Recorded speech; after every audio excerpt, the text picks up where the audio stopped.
Hello po mga kasistan bro, ayan po, mag-aalimasag po muna tayo ngayon at ito nga po ang ating alimasag, buhay na buhay pa po mga kasistan bro.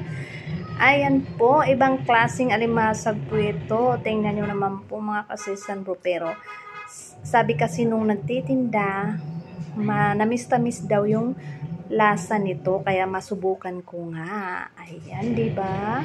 At ito na nga po mga kasistan bro, ready nang kainin ang ating alimasag. Samahan niyo po ako at ito ang ating sausawan. Suka na may sili at bawang. Ayan, napakasarap po nito mga kasistan bro. Papakin ko lang po ito kasi mahirap po maghimay.